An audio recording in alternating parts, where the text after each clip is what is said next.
안녕하세요. PP 채널입니다. 마태복음 13장 말씀을 보면 거기에 네 가지 땅에 떨어진 씨앗 비유가 나옵니다. 예수님은 길가에 떨어진 씨, 돌밭에 떨어진 씨, 가시떨기 위에 떨어진 씨, 그리고 좋은 땅에 떨어진 씨, 이렇게 네 가지 땅에 떨어진 씨앗 비유를 드시며 이는 천국에 대한 비밀을 알려주는 것이라 말씀하세요. 그리고 이는 이 천국의 비밀은 하나님께서 택하고 깨닫게 하신 자들만 알 수 있는 것이다 라고 말씀하십니다. 제가 마태복음 13장 11절 말씀 읽어드릴게요. 대답하여 이르시되 천국의 비밀을 아는 것이 너희에게는 허락되었으나 그들에게는 아니 되었나니. 아멘. 여기서 천국의 비밀이라는 말이 나오는데 비밀이라고 하니까 왠지 뭔가 감춰져 있는, 은밀히 숨기는 것을 몰래 알려주는 그런 느낌이 나죠.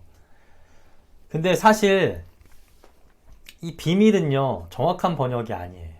정확한 번역은 비밀이 아니고 신비입니다. 마태복음 13장 11절 원문엔 그러니까 헬라어 성경에는 하나님 나라의 비밀이 아니라 하나님 나라의 신비라고 기록되어 있어요. 그런데 이를 이제 한글 성경으로 번역하면서 신비라고 번역을 해야 되는데 그렇게 하지 못하고 비밀로 번역을 한 거예요. 그렇기에 우리가 정확히 이 말씀을 알기 위해서는 비밀이 아니라 신비의 개념으로 하나님 나라를 이해해야 됩니다. 비밀과 신비의 차이점이 뭘까요? 비밀은 숨겨서 알리지 않는 것, 그래서 드러내지 않는 것, 이게 비밀이고요.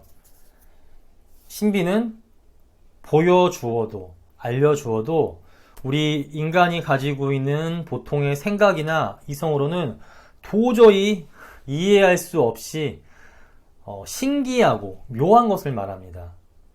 그러면 둘의 차이점이 뭡니까? 네, 비밀은 감추는 또는 감추어진 것이지만 신비는 감추는 것이 아니라는 거예요. 비밀은 감추기 때문에 그것에 대해 모르지만 신비는 드러내도 알려줘도 인간의 생각과 이성으로 이해를 하지 못하는 게 신비입니다.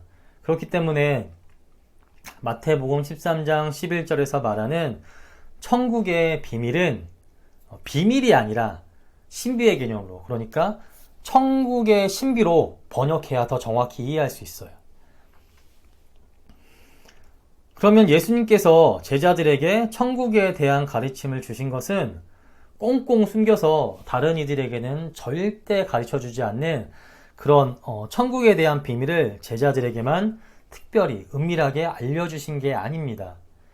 만약 그랬다면 예수님께서 아마도 이 비밀을 제자들에게 전파하라고 말씀하지 않으셨을 거예요.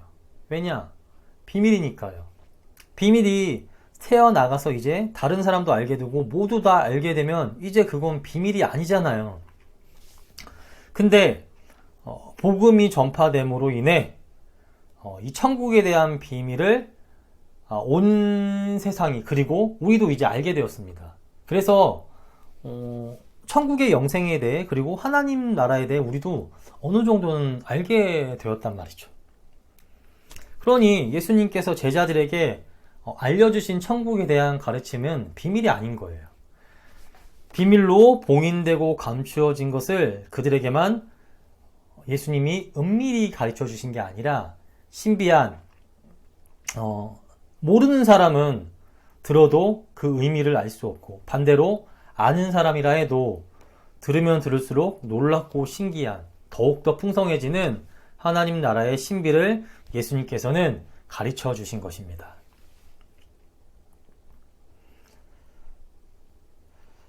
우리가 사는 세상은 하나님 나라와 돌아가는 방식이 다릅니다. 이 세상은 더 높아지고 더 가지고 더 빼앗아야 잘 삽니다. 반대로 하나님 나라는 더 낮아지고 더 섬기고 내 것을 나눌수록 풍성해져요. 이렇게 돌아가는 원리가 달라요. 그렇게 이 세상은 하나님 나라의 이러한 비밀을, 풍성함을 들어도 알 수가, 또 절대 깨달을 수가 없어요. 그래서 복음을, 또 하나님 나라를 믿지도 따르지도 않는 거예요. 하나님 나라는 오직 하나님께서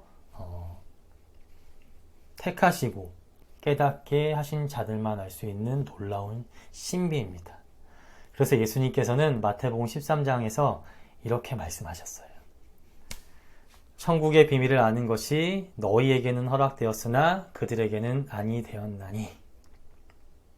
또 그들에게 비유로 말하는 것은 그들이 보아도 보지 못하며 들어도 듣지 못하며 깨닫지 못함이니라. 귀 있는 자는 들을지어다. 아멘. 신약 성경에서 하나님 나라는 예수님이 다시 오시는 이 세상 마지막 날에 이루어질 장소로서의 하나님 나라, 그러니까 우리가 사는 장소로서의 하나님 나라와 또 통치로서의 하나님 나라. 그러니까 왕이 다스리는 나라는 그 왕의 통치가 있는 곳이잖아요. 이런 개념으로 이 세상에서 하나님의 다스림 안에 살아가는 통치의 개념으로 이렇게 장소와 통치의 개념, 이렇게 두 가지 개념으로 하나님 나라를 설명을 합니다.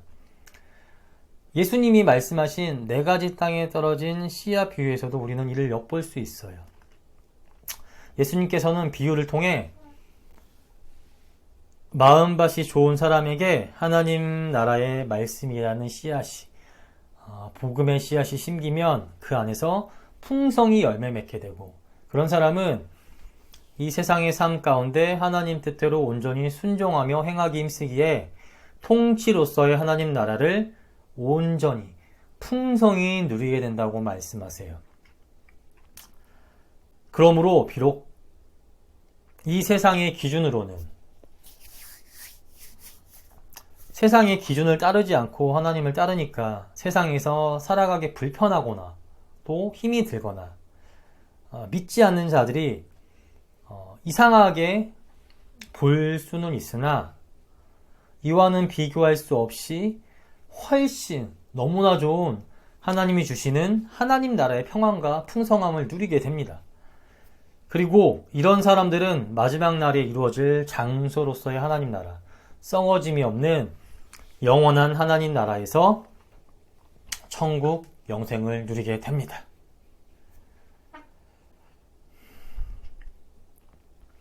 예수님 시대 때 당시 사람들이 바라는 구원과 하나님 나라는 이 세상적인 기준으로 잘 사는 거였어요. 강대국이 되거나 부자가 되어 풍요를 누리거나 뭐 이런 거였습니다. 예수님이 주시는 구원과 하나님 나라와는 완전히 다르죠. 그렇게 예수님은 사람들이 잘못 기대하고 있는 하나님 나라의 모습이 아니라, 이 세상이 원하는 천국이 아니라 하나님이 주시는 진짜 천국을 알려주시고 또 자신의 사람들에게 이를 주시기 위해 이 땅에 오신 거예요. 그래서 자신의 사람들에게 비유를 통해 이러한 하나님 나라의 신비를 알려주시고 깨닫게 해주신 것입니다. 물론 우리가 하나님 나라에 대해 모든 것을 완벽히 알 수 있게 알려주신 건 아닙니다. 하나님 나라는요, 너무나 신비하게 우리 인간의 능력으로는 다 알 수가 없어요. 그래서 예수님은 우리 인간이 이해할 수 있을 만큼만 하나님 나라의 신비를 알려주셨고, 우리는 딱 그 정도만 알 수 있습니다. 네, 정리할게요. 하나님 나라는 꽁꽁 감추어진 비밀이 아닙니다. 아무도 알 수 없는 것을 은밀하게 소수에게만 알려준 게 아니에요. 알려줘도 너무나 신기하게 우리 인간의 이성과 생각으로는 이해할 수 없고 믿을 수 없는 하나님께서 택하여 깨닫게 하신 자들만 이해하고 믿을 수 있는, 또 알면 알수록 더욱더 풍성해지는 놀라운 신비입니다.